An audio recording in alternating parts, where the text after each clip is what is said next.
अस्सलाम वालेकुम दोस्तों, मैं तंजीम अहमद स्कॉर फार्मेसी पे आप सबका स्वागत है। आज हम डिस्कस करेंगे मियोसिस के बारे में। ये रिप्रोडक्टिव सेल डिवीज़न भी कहते हैं इसे।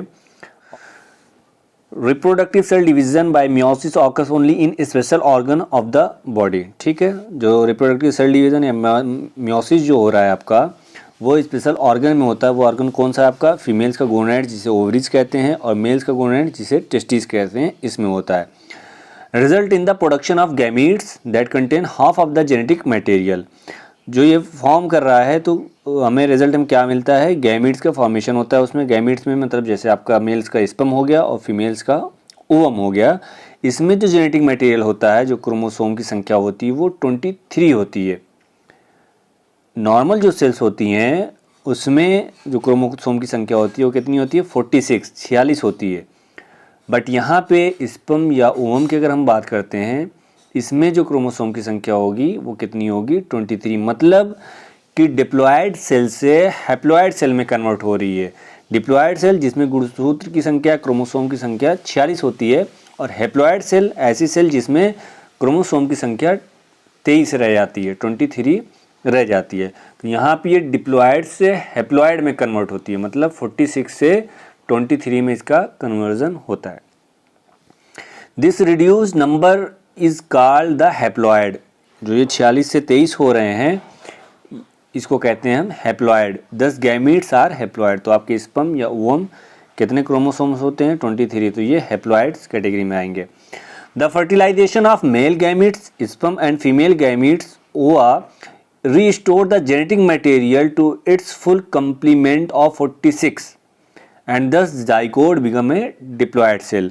तो जब मेल गैमीट्स मतलब स्पर्म और ओवम जब मिलते हैं, फर्टिलाइजेशन आकर होता है और जाइगोट का फॉर्मेशन होता है, तो गुणसूत्र की संख्या कितनी हो जाती है? 46। मतलब जाइगोट डिप्लॉयड हो जाता है, उसमें गुणसूत्र की संख्या 46 हो जाती है। The chromosomes that make up each pair are called homologous chromosomes. तो जो क्रोमोसोम पेयर बनाते हैं उसे कहते हैं homologous chromosomes, as they contain similar genes arrange in the same order.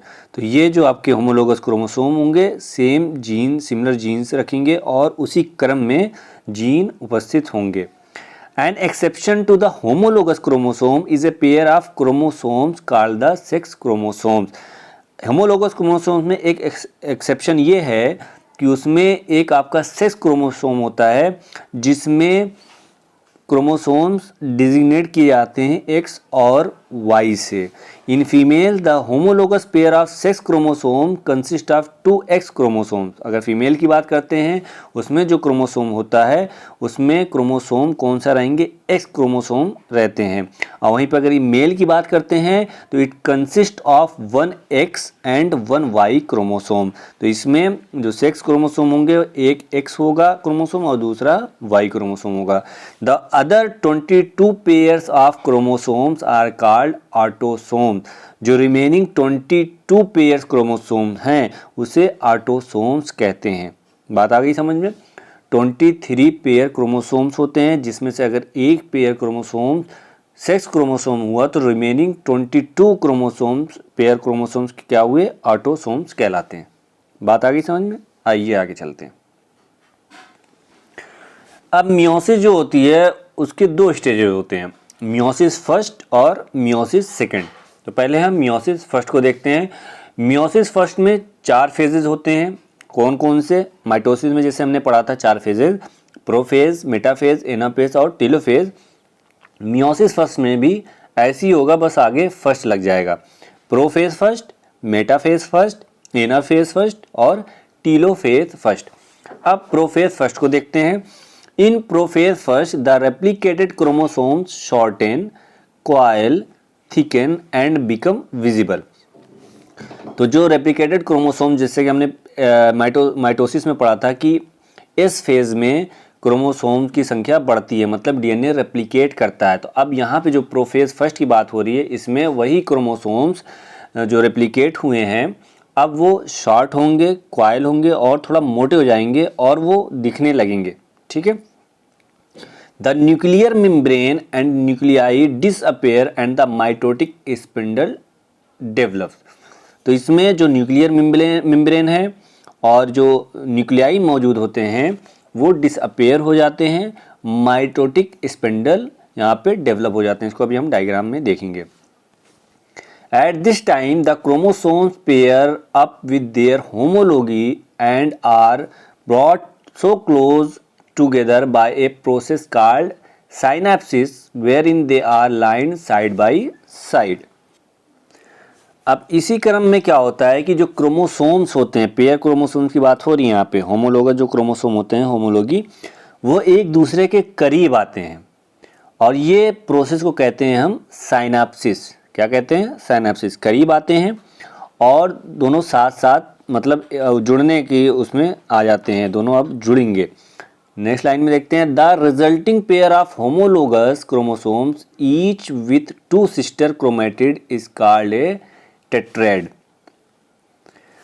अब यहाँ पे जब वो करीब आते हैं और करीब आके जब जुड़ते हैं तो यहाँ पे जो क्रोमेटिड होते हैं उनकी तादाद बढ़ जाती है। जाहिर सी बात है, जब 2 क्रोमोसोम आके जुड़ेंगे तो तादाद बढ़ेगी, वो क्रोमेटिड की संख्या बढ़ती है। अब वो कहलाते हैं आपके टेट्राड। जो सिस्टर क्रोमेटिड होते हैं, 2 सिस्टर क्रोमेटिड आके जब जुड़ते हैं वहाँ पे, अब उसे कहते हैं tetrad. The sister chromatids are so close together that they may exchange genetic material in a process called the crossing over which occur only in meiosis. अब ये दोनों करीब आ गए, तकरीबन जुड़ गए। अब क्या करेंगे? ये क्रॉस ओवरिंग करेंगे। क्रॉस ओवरिंग मतलब कि जेनेटिक मटेरियल को एक्सचेंज करेंगे, आदान प्रदान करेंगे। जो होमोलोगस क्रोमोसोम थे अब एक वाला दूसरे को एक्सचेंज करेगा और वो वाला इसको एक्सचेंज करेगा। ठीक है। This crossing over results in genetic recombination, the formation of new combination of genes and may be responsible for the genetic variation among human. अब ये जो क्रॉसिंग ओवर हुआ है, एक दूसरे से जो एक्सचेंज किए हैं जेनेटिक मटेरियल, अब क्या होता है? यही है कि माता पिता से जब आता है तो बच्चे जो संतान होती है उसमें माता का भी और पिता का भी अंश मौजूद होता है, यही कहा गया है। तो यहीं पे क्रॉसिंग ओवर की वजह से भी होता है कि माँ का गुणसूत्र और बाप का जब क्रॉसिंग ओवर करता है तब यहाँ पे आपका वो जेनेटिक मटेरियल दोनों का संतान में मौजूद होता है। तो वही चीज़ यहाँ पे कह रही है, this crossing over result in genetic recombination. बात आ गई समझ में? अब डायग्राम देखते हैं इसका। अब यहाँ पे देखिए प्रोफेज फर्स्ट की जो बात कर रहे हैं हम, इसकी बात कर रहे हैं प्रोफेज फर्स्ट। इसमें देखिए 2 क्रोमोसोम्स थे, अब ये क्रोमोसोम्स आके देखिए अटैच्ड हुए हैं, ये दोनों आके अटैच्ड हुए हैं। अब यहाँ पे क्रॉसिंग ओवर हो रहा है, यहाँ पे देखो लिखा है ना क्रॉसिंग ओवर।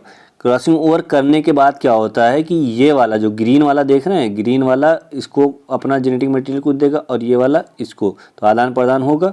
क्रॉसिंग ओवर यहाँ पे हो जा रही है, कुछ इसका वाला इसमें और इसका वाला इसमें पहुँच जाएगा।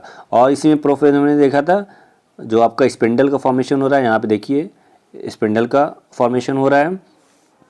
ठीक, और ये जब मिल जाते हैं तो यही कहलाते हैं आपके टेट्राड्स। दिख रहा है ना, सिस्टर क्रोमेटिड हैं ये टेट्राड कहलाते हैं। नेक्स्ट चलते हैं मेटाफेज फर्स्ट में। So metaphase first, the centromeres of the 2 homologous chromosomes attach to the microtubule extending from the opposite pole of the cell. अब जो आपके क्रोमेटिड थे उसमें हमने माइटोसिस प्रोसेस में हमने बताया था प्रीवियस वाले में कि सेंट्रोमियर्स से वो जुड़े होते हैं। उस सेंट्रोमियर से क्या अब जुड़ेंगे? माइक्रोट्यूब्यूल्स अटैच होंगे जो कि अलग अलग पोल से वो कनेक्ट होते हैं। This alignment ensure that the homologous chromosome will be pull to the opposite poles of the cell.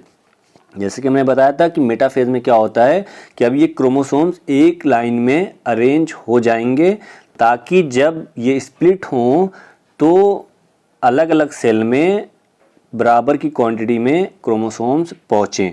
ठीक है, एग्जैक्ट अमाउंट में क्रोमोसोम्स दोनों सेल में मौजूद हों, इस वजह से ये ऐसे अरेंज होते हैं। The homologous pair of chromosomes now line along the metaphase plate और the equatorial plate of the cell. तो उसे कहते हैं क्या? मेटाफेज प्लेट कहते हैं या इक्वेटोरियल प्लेट भी कहते हैं। डायग्राम में देख लेते हैं और अच्छे समझ में आ जाएगा। अब यहाँ पे देखिए मेटाफेज में दिख रहा है आपको मेटाफेज।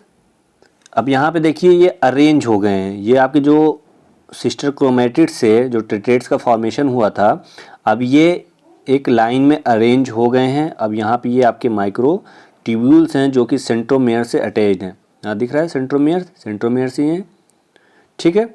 और सेंट्रोसोम्स ये आपके हैं, ये आपके सेंट्रोसोम्स हो गए। और ये हैं माइक्रो ट्यूब्यूल्स, जो लाइनिंग दिख रही है आपको, ये माइक्रो ट्यूब्यूल्स हैं। ये देखिए आपके अटैच्ड हो गए हैं किससे, सेंट्रोमेयर से।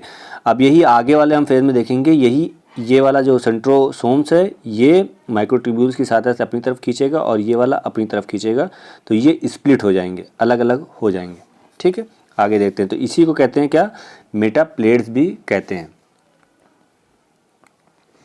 नेक्स्ट जो फेज है वो आपका है anaphase first. The microtubules of the spindle shorten and pull the homologous chromosomes in such a manner that one member of each pair separate and move to the opposite pole of the cell. अब anaphase में क्या होगा, anaphase first में कि microtubules short होंगे और वो पुल करेंगे तो उससे आपका जो होमोलोगस क्रोमोसोम था वो स्प्लिट हो जाएगा, ठीक है। डायग्राम में देख लेते हैं इसको। अब यहाँ पे देखिए एनाफेज में यहाँ पे देखिए आप कि यहाँ पे मेटाफेज में क्या थे, एक लाइन में अरेंज हो गए थे ये सब। अब ये देखिए स्प्लिट हो गए हैं, यहाँ से ये अलग हो गए हैं, आधा इधर आ गया क्रोमोसोम, आधा इधर चला गया, इधर से आधा इधर आ गया, इधर चला गया। यहाँ पे देखिए आधे आधे सब सेपरेट हो गए हैं। अब यहाँ पे आप जूम करके देख लीजिए, ग्रीन प्लस ब्लू दोनों दिख रहा होगा आपको यहाँ पे। ये क्रॉस ओवरिंग जो हुआ था, हमने बताया था जेनेटिक मटेरियल का आदान प्रदान जो हुआ था, तो जेनेटिक मटेरियल का आदान प्रदान होने की वजह से इसका कुछ क्वांटिटी इसमें आ गई है और इसकी कुछ क्वांटिटी इसमें चली गई है। सेम यहाँ पे भी है, इसकी कुछ इसमें और इसकी कुछ इसमें। तो यहाँ पे देखिए ब्लू के साथ ग्रीन भी आपको दिख रहा होगा, यहाँ पे ग्रीन के साथ ब्लू भी दिख रहा होगा। तो अब ये स्प्लिट हो गए हैं। तो ये किस फेज में हो रहा है, एनाफेज फर्स्ट में हो रहा है। तो मियोसिस फर्स्ट जो है उसका लास्ट जो फेज है वो आपका है टीलोफेज फर्स्ट, ठीक है। Now the spindle disappears and new nuclear membrane from around each cluster of chromosomes at the opposite pole. अब क्या होगा, इसमें जो स्पेंडल थे, जो माइक्रोट्यूब्यूल्स थे, वो डिसअपियर हो जाएंगे और फिर से न्यूक्लियर मेम्ब्रेन यहाँ पे आ जाएगी, ठीक है। फॉर्म होने लगेगा न्यूक्लियर मेम्ब्रेन का नियर अबाउट आपके जो क्रोमोसोम्स है अलग अलग डायरेक्शन में पहुँच गए हैं वहाँ पे। अब यहाँ पे देखिए टीलोफेज की बात कर रहे हैं, तो टीलोफेज में यहाँ पे ये स्प्लिट हुए थे। अब यहाँ पे देखिए ये अलग अलग पहुँच गए हैं पोल पे, अलग अलग पोल पे, और यहाँ पे न्यूक्लियर मेम्ब्रेन का भी फॉर्मेशन हो गया है, यहाँ पे आपको दिख रहा होगा ना। अब स्प्लिट जो होंगी यहाँ पे अब साइटोकाइनेसिस प्रोसेस होगी। इसमें आपकी 2 डॉटर सेल का निर्माण होगा और वो सेल कैसी होंगी, आपकी 2 डिप्लॉयड सेल का निर्माण होगा। यहाँ पे देखिए आपकी 2 डिप्लॉयड सेल का निर्माण हो गया है, ठीक है। अब फर्दर इसका आगे विभाजन होगा मियोसिस सेकंड में। मियोसिस सेकंड में देखते हैं, it also consist of 4 phase. तो मियोसिस सेकंड जो आपका है ये भी 4 फेज रखता है, prophase second, metaphase second, anaphase second और टीलोफेज सेकंड। प्रोफेज सेकंड में क्या होता है, in each of the 2 daughter cells formed in meiosis first A spindle develop and the chromosome shorten, coil and thicken. अब जो 2 daughter cell meiosis first में form हुई थी, अब उसमें क्या होगा, स्पेंडल डेवलप होना शुरू हो जाएंगे। ये प्रोफेज सेकंड की बात हो रही है। स्पेंडल डेवलप होंगे, क्रोमोसोम शॉर्ट होंगे और क्वाइल होंगे और थिक हो जाएंगे और विजिबल हो जाएंगे, ठीक। The nuclear membrane disappear but no duplication of DNA occur. तो न्यूक्लियर मेम्ब्रेन इसमें क्या होगा, डिसअपियर हो जाएगा, बट कोई डीएनए का रेप्लिकेशन या डुप्लीकेशन इसमें नहीं होगा, ठीक है। ये आपका प्रोफेज सेकंड में है। मेटाफेज सेकंड में क्या होता है, the chromosomes line up on the equatorial plate and microtubules bind to the opposite side of the centromere. तो मेटाफेज में क्या होगा, वही क्रोमोसोम्स फिर से एक अरेंज हो जाएंगे अपनी अपनी जगह, और अरेंज होने के बाद क्या होगा, माइक्रोट्यूब्यूल जो कि बाइंड हो जाएगा सेंट्रोमेयर से। किस लिए बाइंड होगा, वो एनाफेज में स्प्लिट करने के लिए बाइंड होगा, ठीक है। अपोजिट जो पोल से वो कनेक्टेड हैं, सेंट्रोसोम से जो कनेक्टेड हैं, वो लास्टली आपके सेंट्रोमेयर से कनेक्ट हो जाएंगे ताकि उसको आसानी से खींच सकें, ठीक है। मेटाफेज सेकंड में ये हो रहा है। एनाफेज सेकंड में क्या होता है, the centromeres split and the sister chromatids separate and move toward the opposite pole of the cell. तो एनाफेज सेकंड में क्या हो रहा है कि अब सेंट्रोमेयर जो है वो स्प्लिट हो जाएंगे, मतलब जो आपके सिस्टर क्रोमैटिड है वो सेपरेट हो जाएंगे, सेपरेट होके अलग अलग पोल पे पहुंच जाएंगे, जो अपोजिट पोल्स हैं उस तरफ पहुंच जाएंगे। Now each chromosomes is haploid consist of 1 chromatid and 1 centromere.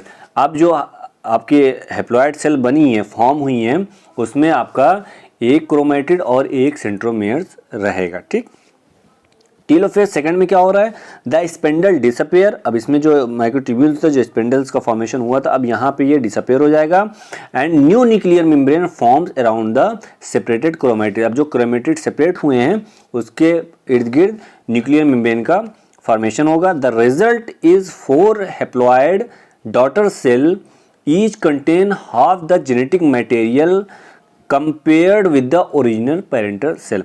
Parental cell में कितनी थी, 46। अब यहाँ पे जो मिलेगी हमें 4 हैप्लॉइड सेल मिलेंगी और हर सेल 23 क्रोमोसोम्स रखेंगे। बात आ गई समझ में? डायग्राम में अब देखते हैं। अब यहाँ पे देखिए डायग्राम में और थोड़ा और डीपली हम देख लेते हैं। इंटरफेज में जैसा मैंने बताया था 3 फेज होते हैं, G1S और G2 फेज था। ठीक है, इंटरफेज का ये सारा प्रोसेस हो गया था जो कि हमने मिटोसिस में पढ़ लिया था। अब यहाँ पे मियोसिस में जो प्रोफेज में क्या हो रहा है, प्रोफेज में अब यहाँ पे देखिए टेट्रेड का फॉर्मेशन हुआ, उसके बाद क्या हो रहा है, मेटाफेज में एक सीधी लाइन में सब अरेंज हो गए हैं, माइक्रोट्यूब्यूल्स उससे अटैच्ड हो गया है सेंट्रोमेयर से, और मेटाफेज में ये अरेंजमेंट हो गया है। एनाफेज में क्या हो रहा है, स्प्लिट हो रहा है। ठीक है, जो आपके सिस्टर क्रोमैटिड से अब वहाँ पे वो स्प्लिट हो जाएंगे, अलग अलग पोल्स पे पहुँच जाते हैं। टीलोफेज में क्या हो रहा है, टीलोफेज में ये स्प्लिट हो गए हैं। अब इसमें न्यूक्लियर मेम्ब्रेन का देखिए यहाँ पे फॉर्मेशन हो चुका है। ठीक है, अब ये तैयार हो गए हैं डिवाइड होने के लिए। साइटोकाइनेसिस में क्या हो रहा है, साइटोकाइनेसिस में कि 2 डॉटर सेल का निर्माण हुआ है, वो भी डिप्लॉयड है। मियोसिस सेकंड में क्या होता है, अब यही डॉटर सेल देखिए यहाँ पे, अब ये जो 2 डॉटर सेल का निर्माण हुआ, अब फिर से इसमें विभाजन होगा। अब यहाँ पे प्रोफेज सेकंड होगा। प्रोफेज सेकंड में फिर से वही चीज़ है कि जो आपके सेंट्रोसोम्स हैं अलग अलग डायरेक्शन में जाना शुरू कर देंगे, माइक्रोट्यूब्यूल्स का इसमें फॉर्मेशन हो जाएगा, न्यूक्लियर जो आपके मेम्ब्रेन्स हैं यहाँ से डिसअपेयर धीरे धीरे होना शुरू हो जाएंगे। ठीक है, उसके बाद मेटाफेज सेकंड में क्या हो रहा है, देखिए एक लाइन में सब अरेंज हो गए हैं। ठीक है, अरेंज होने के बाद अब एनाफेज सेकंड में क्या हो रहा है, यहाँ पे देखिए स्प्लिट हो रहे हैं। स्प्लिट होने के बाद टीलोफेज में देखिए फिर से न्यूक्लियर मेम्ब्रेन यहाँ पे अपीयर हो गई है। अब यहाँ से इसका विभाजन होगा और साइटोकाइनेसिस में क्या हो रहा है सेकंड में कि यहाँ पे 4 सेल का प्रॉपर निर्माण होता है, जो कि आपकी हैप्लॉइड सेल्स होती हैं, मतलब 23 गुणसूत्र हर सेल में मौजूद होते हैं। प्रोफेज फेज में यहाँ पे फर्स्ट में क्या हुआ था, क्रॉस ओवरिंग हुई थी, एक का क्रोमोसोम दूसरे को आदान प्रदान करता है, जैसे फादर का और मदर का जब क्रोमोसोम नियर बाय आता है तो उसका जेनेटिक मटेरियल इसमें और इसका जेनेटिक मटेरियल इसमें। ठीक है, तो लास्ट में जो निर्माण होगा उस सेल का, उसमें अलग अलग की इंफॉर्मेशन दोनों की मौजूद रहेंगी और ये आपकी कहलाएंगी हैप्लॉइड डॉटर सेल्स। ठीक, ये था हमारा मियोसिस टॉपिक। नेक्स्ट में हम नए टॉपिक के साथ आएंगे, तब तक के लिए धन्यवाद।